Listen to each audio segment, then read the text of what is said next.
हम सफर तू चलना यूं ही, बन याद मेरे संग रहना यूं ही।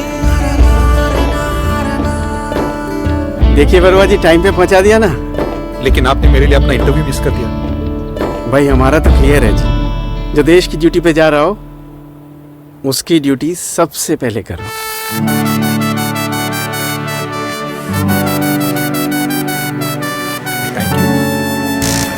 भारतीय सेना की बहादुरी के किस्से जितने हैरतअंगेज और प्रेरणादायी होते हैं उतने ही दिलचस्प भी।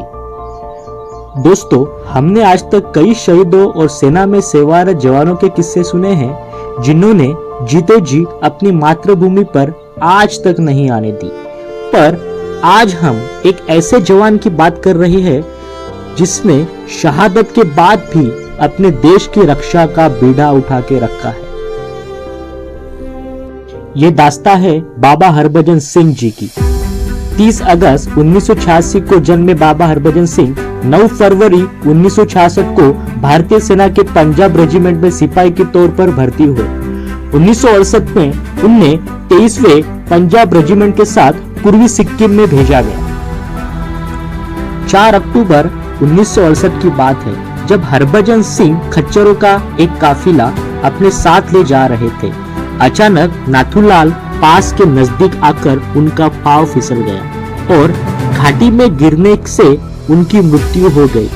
पानी का तेज बहाव उनके शरीर को बहाकर 2 किलोमीटर दूर ले गया। सुनने में तो ये साइंस के विपरीत लगता है, बट ये दोस्तों सच है। कहा जाता है कि उन्होंने अपने साथी सैनिक के सपने में आकर अपनी मौत की खबर दी और यह भी बताया कि उनका शरीर कहाँ मिलेगा। खोजबीन करने पर 3 दिन बाद भारतीय सेना को बाबा हरभजन सिंह का पार्थिव शरीर उसी जगह मिल गया था। ये दोस्तों अपने आप में ही एक बड़ा चमत्कार माना जाता है। दोस्तों, यह भी माना जाता है कि सपने में उन्होंने इस बात की इच्छा जताई थी कि उनकी समाधि बनाई जाए और उनकी इस इच्छा का मान रखते हुए उनकी एक समाधि बनवाई गई।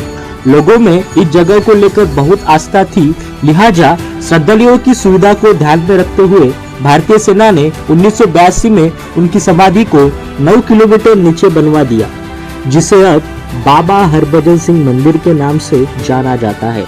हर साल हजारों लोग यहाँ दर्शन करने आते हैं।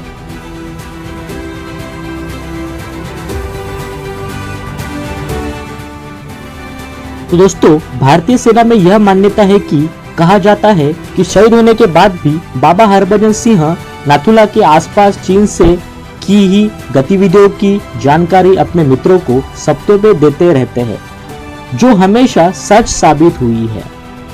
इस तथ्य के आधार पर उनको मरणोपरांत भी भारतीय सेना की सेवा में रखा गया। यहाँ तक उनके प्रति सेना का इतना विश्वास है कि उन्हें बाकी सभी की तरह वेतन, 2 महीने की छुट्टी आदि सुविधा भी दी जाती है।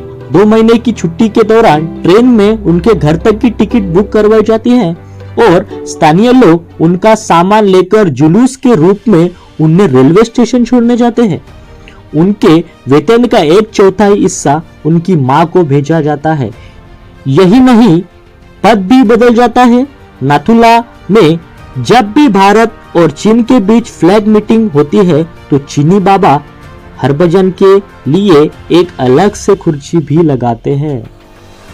यही नहीं, उनके मंदिर में बाबा हरभजन सिंह के जूते और बाकी का सामान रखा है। भारतीय सेना के जवान इस मंदिर की चौकीदारी भी करते हैं और रोज उनके जूतों को पॉलिश भी करते हैं, पर वहां तैनात सिपाही का यह कहना है कि रोज उनके जूतों पर कीचड़ लगा हुआ होता है और उनके बिस्तर पर सलवटें दिखाई पड़ती है।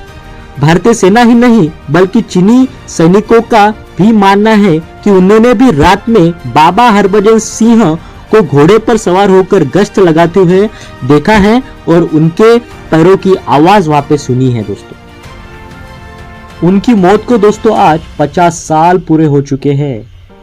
बाबा हरभजन सिंह की आत्मा भारतीय सेना में अपना कर्तव्य आज भी निभा रही है, इसलिए बाबा हरभजन सिंह को नाथुलाल का हीरो माना जाता है। ऐसी ग्रेट आत्मा को मेरा शत-शत नमन। तो चलिए दोस्तों, that's a wrap on this video. I hope आपको वीडियो पसंद आया रहेगा। This is Akshay Gawai signing off. मिलते हैं नेक्स्ट वीडियो के अंदर ऐसा एक नया कॉन्सेप्ट लेके, ऐसे एक नई स्टोरी लेके और ऐसा एक नया विश्लेषण लेके। तब तक के लिए bye bye guys, see you. मिलते हैं नेक्स्ट वीडियो के अंदर।